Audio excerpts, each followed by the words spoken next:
Baru-baru ini, dunia cryptocurrency diguncang oleh peretasan besar yang menimpa Bybit, salah satu bursa kripto terkemuka.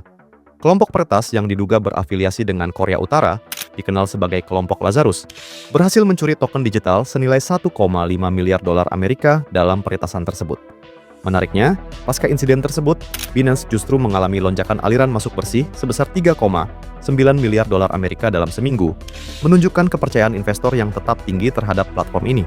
Kejadian ini memicu berbagai reaksi, termasuk pernyataan dari Changpeng Zhao, CZ, pendiri Binance, yang menyoroti pentingnya keamanan dalam ekosistem kripto. Insiden ini kembali menyalakan perdebatan lama. Apakah cryptocurrency benar-benar sebuah inovasi finansial yang menjanjikan, atau sekadar skema penipuan yang terorganisir?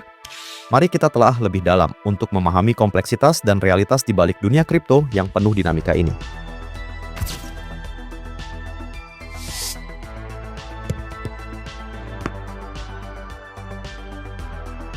Kenapa setiap kali kripto disebut, sebagian orang langsung mencapnya sebagai scam? Seakan-akan tidak ada ruang untuk diskusi, tidak ada peluang untuk melihat lebih dalam. Semua sudah diputuskan, kripto itu penipuan. Tapi apakah benar sesederhana itu? Stigma ini bukan muncul begitu saja. Ini hasil dari bertahun-tahun propaganda yang diciptakan oleh berbagai pihak yang tidak ingin sistem keuangan lama terganggu. Bank konvensional, pemerintah, dan media memiliki kepentingan besar dalam mempertahankan status quo. Kripto datang sebagai gangguan yang mengancam monopoli mereka. Sistem keuangan tradisional selama ini dikendalikan oleh segelintir orang, dari bank besar hingga regulator. Mereka menentukan siapa yang boleh punya akses, siapa yang bisa mendapat pinjaman, dan siapa yang tetap tertinggal. Lalu tiba-tiba datang teknologi yang memungkinkan orang mengontrol asetnya sendiri, tanpa perlu perantara. Tentu ini ancaman besar bagi mereka yang selama ini di atas angin. Media kemudian ikut memainkan peran. Setiap ada kasus penipuan yang melibatkan kripto, berita itu di-blow up habis-habisan. Tapi ketika ada inovasi yang mempermudah transaksi lintas negara, atau blockchain yang digunakan untuk transparansi keuangan di negara berkembang, hampir tidak ada yang peduli. Mereka lebih suka membahas kasus-kasus yang memperkuat stigma negatif. Karena bagi media, ketakutan itu bisnis. Lalu ada faktor psikologis masyarakat. Banyak yang kehilangan uang di dunia kripto bukan karena teknologinya buruk, tapi karena mereka masuk tanpa edukasi. Terjebak FOMO, percaya janji manis, dan akhirnya terjerumus dalam skema Ponzi yang mengatasnamakan kripto. Ketika rugi, mereka menyalahkan kriptonya, bukan ketidaktahuan mereka sendiri.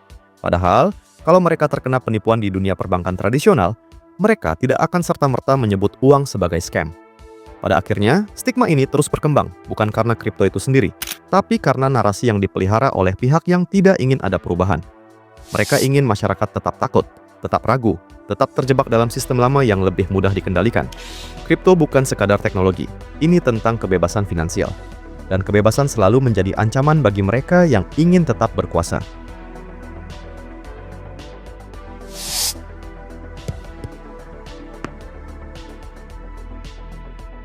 Ketika seseorang menyebut kata kripto, reaksi yang muncul di masyarakat seringkali terbagi dua.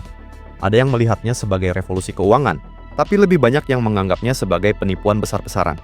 Bagi sebagian orang, kripto identik dengan janji palsu, rugi besar, atau bahkan skema Ponzi berkedok investasi. Tapi pertanyaannya, dari mana stigma ini berasal? Mengapa kripto begitu cepat dicap sebagai scam dibanding inovasi keuangan lainnya? Salah satu faktor utama yang membentuk stigma ini adalah pemberitaan media. Kripto selalu menarik perhatian, terutama ketika ada skandal atau kasus penipuan besar. Skema Ponzi seperti BitConnect tahun 2016 atau kehancuran bursa FTX tahun 2022 menjadi bahan utama di media global. Setiap kali ada proyek kripto yang runtuh, berita tentang kerugian miliaran dolar langsung memenuhi halaman depan. Tapi bagaimana dengan inovasi positif dari teknologi blockchain? Jarang sekali dibahas. Kenapa? Karena ketakutan lebih mudah dijual daripada edukasi. Masyarakat lebih tertarik membaca berita tentang investor yang kehilangan seluruh tabungannya di kripto, daripada memahami bagaimana teknologi ini bisa mengubah sistem keuangan dunia. Sensasi lebih menghasilkan klik dibanding pemahaman yang mendalam. Kripto muncul di era ketika masyarakat sudah skeptis terhadap sistem keuangan digital.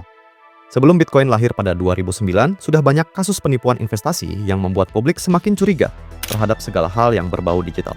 Skema Ponzi seperti di tahun 90-an, atau berbagai investasi bodong berbasis multi-level marketing membuat masyarakat lebih berhati-hati. Lalu datanglah kripto, sebuah sistem keuangan baru yang tidak memiliki pengawas pusat. Tidak ada bank, tidak ada pemerintah, dan tidak ada jaminan.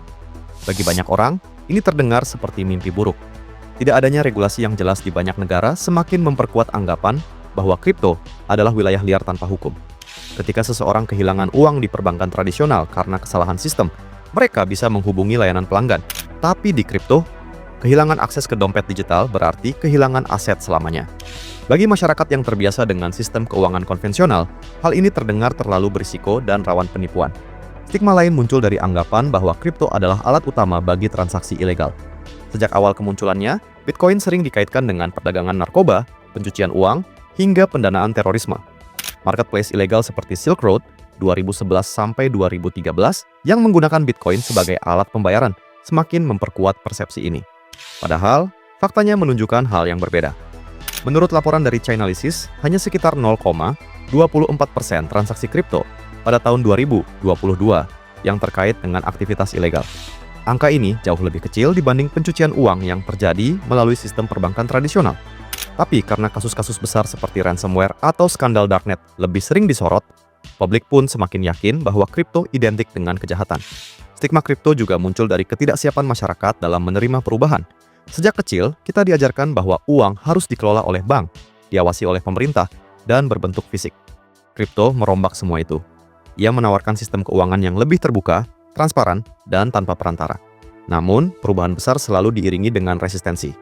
Sama seperti bagaimana internet dulu dianggap tidak lebih dari mainan anak muda sebelum akhirnya menjadi bagian dari kehidupan sehari-hari, kripto pun menghadapi tantangan yang sama. Perbedaan besarnya adalah, kripto melibatkan uang, sesuatu yang menyangkut kepercayaan publik. Bagi generasi yang terbiasa dengan uang kertas dan transaksi perbankan, konsep uang digital yang sepenuhnya desentralisasi terasa tidak masuk akal. Bagaimana mungkin ada mata uang tanpa bank sentral, tanpa pemerintah, tanpa jaminan? Ketika masyarakat tidak memahami sesuatu, ketakutan pun muncul, dan stigma semakin kuat. Stigma bahwa kripto adalah scam tidak muncul begitu saja. Ia dibentuk oleh media yang lebih suka memberitakan skandal daripada inovasi, diperkuat oleh sejarah penipuan finansial, dikaitkan dengan aktivitas ilegal, dan dipertahankan oleh ketidaksiapan masyarakat dalam menerima perubahan.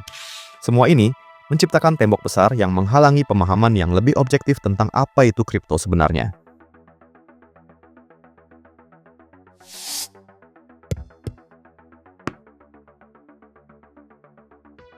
Stigma bahwa cryptocurrency identik dengan penipuan telah lama menghantui persepsi publik.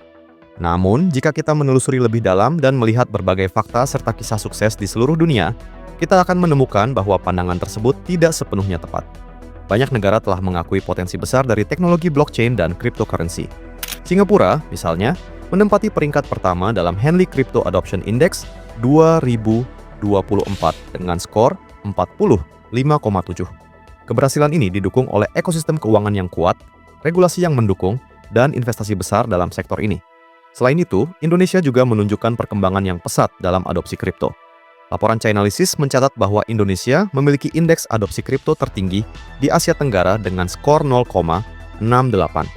Banyak individu yang telah meraih kesuksesan melalui investasi dan partisipasi aktif dalam ekosistem kripto.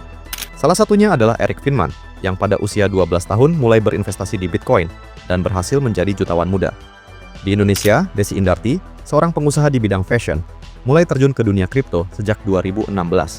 Meskipun menghadapi tantangan dan kerugian, ia berhasil bangkit dan meraih kesuksesan dalam investasi kriptonya. Banyak negara kini mulai mengimplementasikan regulasi yang jelas untuk memastikan keamanan dan transparansi dalam ekosistem kripto. Singapura, misalnya, melalui Otoritas Moneter Singapura, MAS, telah mengembangkan struktur tata kelola, standar teknis, dan infrastruktur untuk mendorong adopsi blockchain dan cryptocurrency sambil memantau dan memitigasi risiko tanpa menghambat inovasi.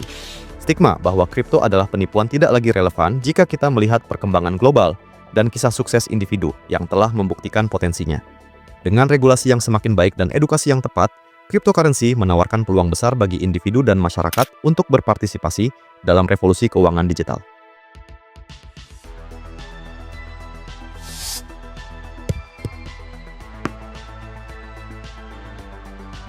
Stigma negatif terhadap cryptocurrency telah lama membayangi persepsi masyarakat, seringkali menghambat inovasi dan peluang yang ditawarkan teknologi ini. Namun, dengan pemahaman yang tepat dan pendekatan yang bijak, kita dapat melihat bahwa kripto bukanlah ancaman, melainkan peluang untuk masa depan keuangan yang lebih inklusif dan transparan. Apakah kita akan terus terjebak dalam ketakutan yang didasarkan pada informasi yang kurang tepat?